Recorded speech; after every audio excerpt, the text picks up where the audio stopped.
নমস্কাৰ মই ৰাহুলে লৈ আছোঁ আগন্তুক হ'বলগীয়া অসম চৰকাৰৰ বিভিন্ন এক্সাম যেনে এডিআৰই আছাম পুলিচ ইত্যাদিৰ প্ৰতি লক্ষ্য কৰি কিছুমান ইম্পৰ্টেণ্ট MCQ তাৰে আজি আছাম হিষ্ট্ৰীৰ পাৰ্ট 10 আলোচনা কৰিবলৈ ওলাইছোঁ আৰু ইতিমধ্যে মই বিভিন্ন ভিডিঅ'ৰ সিৰিজো সম্পূৰ্ণ কৰিছোঁ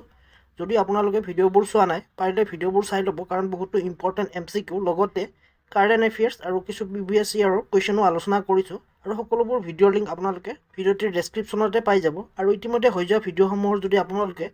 PDF ল'ব বিচাৰে তেতিয়াহ'লে মোৰ টেলিগ্ৰামৰ পৰা আপোনালোকে কালেক্ট কৰিব পাৰিব টেলিগ্ৰাম চেনেলৰ লিংকো মই ভিডিঅ'টিৰ ডেছক্ৰিপশ্যনতে দি দিম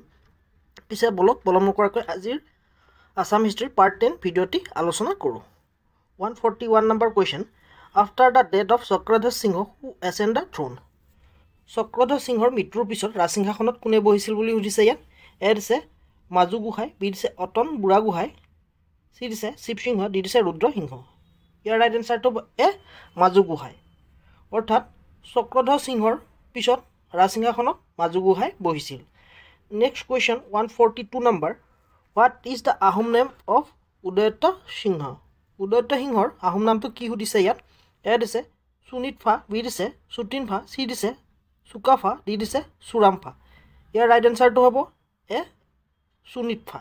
অৰ্থাৎ উদয়ত সিংহৰ আহোম নেমটো আছিল সুনিতফা তাৰোপৰি ইয়াত অপশ্যন চিটো দিছে চুকাফা হ'ল আহোম ৰাজ্যৰ প্ৰতিষ্ঠাপক চাউলুং চুকাফাক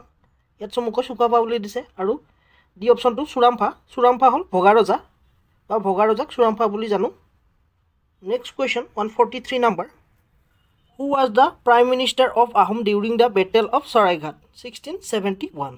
1671 চনৰ শৰাইঘাটৰ যুদ্ধৰ সময়ত আহোমৰ প্ৰাইম মিনিষ্টাৰ কোন আছিল বুলি সুধিছে এ দিছে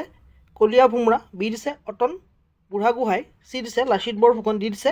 ৰমণী গাভৰু ইয়াৰ ৰাইট এনচাৰটো হ'ব বি অতন বুঢ়াগোহাঁই 1671 চনত যি শৰাইঘাটৰ যুদ্ধ হৈছিল এই যুদ্ধৰ সময়ত আহোমৰ প্ৰাইম মিনিষ্টাৰ আছিল বা প্ৰধানমন্ত্ৰী আছিল অতন বুঢ়াগোহাঁই নেক্সট কুৱেশ্যন 144 নম্বৰ after the death of king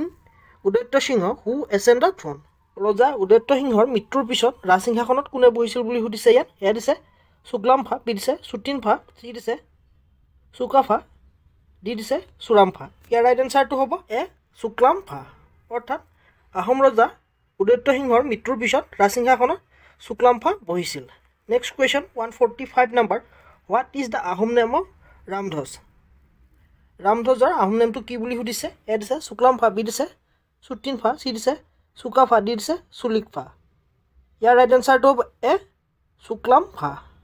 Ramdhwaj সিংহৰ আন এটি নাম আছিল বা আহোম নাম আছিল চুকলামফা তাৰোপৰি ইয়াৰ অপশ্যন দি দিছে চুলিকফা হৈছে ল'ৰা ৰজাৰ আন এটি নাম next question 146 number who help Ramdhwaj to ascend the throne কোনে ৰামধ্বজক ৰাজসিংহাসনত বহাৰ বাবে সহায় কৰিছিল বুলি সুধিছে ইয়াত এ দিছে কলীয়া ভোমোৰা বি দিছে অতন বুঢ়াগোহাঁই চি দিছে দেৱৰা ডি দিছে ৰমণী গাভৰু ইয়াৰ ৰাইট এনচাৰটো হ'ব চি দেৱৰা অৰ্থাৎ দেৱৰাৰ সহায়তে ৰামধ্বজ সিংহই ৰাজসিংহাসনত বহিছিল next question 147 number which Ahom king known as Lora Roja কোনজন আহোম ৰজাক ল'ৰা ৰজা নামেৰে জনা যায় বুলি সুধিছে ইয়াত এ দিছে চুকলামফা বি দিছে চুটিনফা চি দিছে চুকাফা ডি দিছে চুলিকফা ইয়াৰ ৰাইট এনচাৰটো হ'ব ডি চুলিকফাকে ল'ৰা ৰজা নামেৰেও জনা যায় তাৰোপৰি এই ল'ৰা ৰজাৰ আহোম নামটো হৈছে Sulikphaa next question 148 number who ascend the throne after the death of Lora ৰজাৰ মৃত্যুৰ পিছত ৰাজসিংহাসনত কোনে বহিছিল বুলি সুধিছে ইয়াত এ দিছে চুকলামফা বি দিছে চুটিনফা চি দিছে গদাধৰ সিংহ ডি দিছে চুলিকফা ইয়াৰ ৰাইট এনচাৰটো হ'ব চি গদাধৰ সিংহ ৰাজসিংহাসনত বহিছিল চুলিকফাৰ মৃত্যুৰ পিছত এই গদাধৰ সিংহকে আমি গদাপাণি নামেৰেও জানো বা জয়মতীৰ পতি আছিল এই গদাধৰ সিংহই নেক্সট কুৱেশ্যন 149 নম্বৰ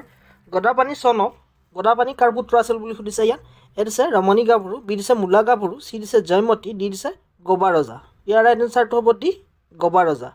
গদাপাণি আছিল গবা ৰজাৰ পুত্ৰ নেক্সট কুৱেশ্যন 150 নম্বৰ what is the Ahom name of গদাপাণিৰ আহোম নেমটো কি সুধিছে ইয়াত এ দিছে চুকলামফা বি দিছে চুটিনফা চি দিছে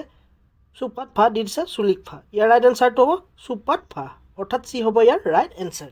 চ' আজিলৈ ইমানে আশা কৰোঁ মোৰ ভিডিঅ'টিৰ জৰিয়তে আপোনালোকে উপকৃত হ'ব যদি ভিডিঅ'টি ভাল লাগিছে লাইক কৰিব কিবা আপডেট কৰিবলগীয়া থাকিলে মোক কমেণ্ট কৰি জনাব পাৰে তদুপৰি যদি আপোনালোকৰ কোনোবা বন্ধু বান্ধৱী বা চিনাকি বা ফেমিলি মেম্বাৰ অসম চৰকাৰৰ বিভিন্ন এক্সামৰ প্ৰস্তুতি চলাই আছে পাৰিলে তেওঁলোকৰ সৈতেও চেনেলটো শ্বেয়াৰ কৰি দিব। আপোনালোকৰ এই সৰু শ্বেয়াৰৰ পৰা হয়তো তেওঁলোকৰ কিছু উপকৃত হ'ব পাৰে। তদুপৰি যোৱাৰ আগতে চেনেলটো ছাবস্ক্ৰাইব কৰিবলৈ নাপাহৰিব। আজিলৈ পুনৰ এটি নতুন ভিডিঅ'লৈ অতি শীঘ্ৰে লগ পোৱাৰ প্ৰতিশ্ৰুতিৰে আজিলৈ ধন্যবাদ।